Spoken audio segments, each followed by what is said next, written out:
MLA হোৱাৰ লগে লগে এটা ফুট লৈছে তাৰমানে গেৰুৱা বসন পিন্ধিবলৈ গৈ আছে। মই যিমান দূৰ খবৰ পাইছোঁ জেপিত আছে এজন MLAৰ জৰিয়তে বিজেপিত সোমাবৰ কাৰণে তেওঁৰ যিবিলাক এগ্ৰিমেণ্ট কৰিব লাগে, যিবিলাক মানে কি কয় এইবিলাক চুক্তি কৰিব লাগে, মানে বিজেপিত সোমাবৰ কাৰণে কি পাব কি নাপাব এইবিলাক কথা পাতি আছে। মইতো বিজেপিৰ আটাইতকৈ বিৰোধী হওক। শুনি লওক সেই মানৱ ডেকাৰ লগতে বোলে আকৌ হেৰিয়াৰ সম্পৰ্ক। মই শুনিছোঁ বোলে মানৱ ডেকাই বোলে জেপিকে বিজেপিলৈ নিবলৈ কথা পাতি আছে। মোকতো মাতি নি মানৱ ডেকাই সেইটোৱে কৈ আছিলে যে জেপি আহিব, অখিল আমাৰ কথা আধা হৈ গৈছে, মই লাগি আছোঁ, তাৰ কিবা ৰাস্তা চাস্তা কেইটামানৰ কাম কৰি দিব লাগিব। মানৱ ডেকাই সেইটোৱে ক'লে মোক মাতি নি। জেপি দাসে এতিয়া ৰঙা ফুটটো লৈছে, কেইদিনমানৰ পাছত ড্ৰেছটো গেৰুৱা হ'ব আৰু 5 বছৰ নালাগে, খুব বেছি এবছৰ জেপি দাস বিজেপিলৈ যোৱাটো খাটা। মানৱ ডেকাই ইতিমধ্যে কিবা কিবি দিবলৈ আৰম্ভ কৰিলেই বুলি মই শুনিছোঁ। খবৰ লওক হয়নে নহয় আপোনালোকে? জেপি দাসে কথা বিধানসভাত যদি কয়ো কিবা ৰিজাল্ট আছে নেকি? আজি যে কৈ আছিলে ক'বই জানেনে? প্ৰশ্নটো উঠাবই জানেনে? ব্যাখ্যাই কৰিব জানেনে? নে তাৰ ছাবষ্টেঞ্চে ভালকে ক'ব পাৰে?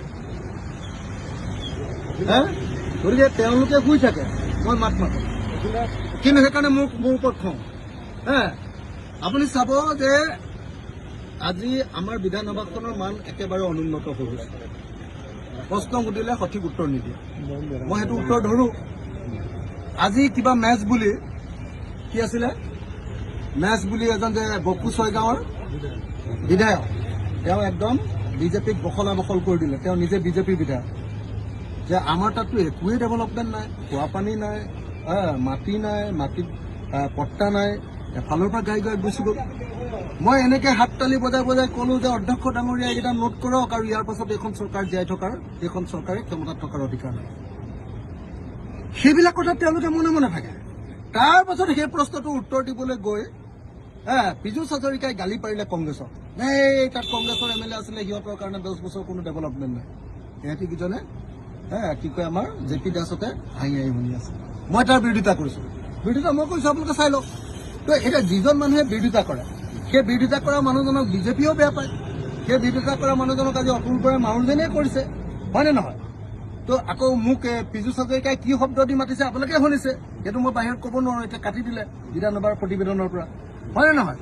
তো অতুল বৰাই আজি মানুহজনেই কৰিছে, আৰু তাৰপিছত আকৌ কংগ্ৰেছৰ মানুহকেইটাও মোক গালি দিয়ে, বোলে ই কিয় মাতি থাকে, বোলে কিয় মাতি থাকে।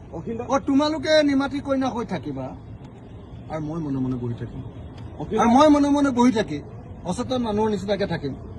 মই সেইকাৰণে আজি বিধানসভাৰ অধ্যক্ষক সুধিছিলোঁ নহয়, জানে নে নাই? মই অধ্যক্ষক সুধিছিলোঁ, বোলো অধ্যক্ষ ডাঙৰীয়া ইমান বেয়া উত্তৰ দিছে মন্ত্ৰীয়ে, মোৰ আমনি লাগিছে, উত্তৰে দিব পৰা নাই, মই শুব পাৰিম নেকি, ইয়াত টোপনি মাৰিব পাৰিম নে নাই, অধিকাৰ আছে নে নাই? তেওঁ একো ৰিপ্লাই নিদিলে। তেতিয়া মই ক'লো যদি টোপনি মাৰিব নোৱাৰি অধ্যক্ষ ডাঙৰীয়া মই ইয়াৰ পৰা যাওঁগৈ। তেতিয়া ক'লে যাওক তো এনেকুৱা বিধায়ক অসমত কোনোবা জন্ম হৈছে নেকি?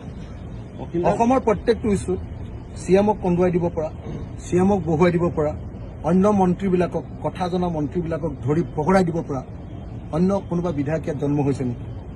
তেওঁলোকে নামাতে, কংগ্ৰেছে নামাতে, বিজেপিৰ লগত বুজাবুজি কৰি থাকে। আৰু মইতো ক'লোৱে জেপি দাস কেইদিনমানৰ ভিতৰতে বিজেপিলৈ গৈ আছে। ফুটাটো চাই ল'ব আপুনি, সুধিব যে অখিল গগৈ সুধিছে আপোনাৰ ফুটাটো ৰঙা হৈছে, এইটো কেতিয়াৰ পৰা হালধীয়া হ'ব, আৰু এইটো হালধীয়া হোৱাৰ পিছত চোলাকেইটা কেতিয়াৰ পৰা গেৰুৱা হ'ব, এইবুলি সুধিছে বুলি ক'ব।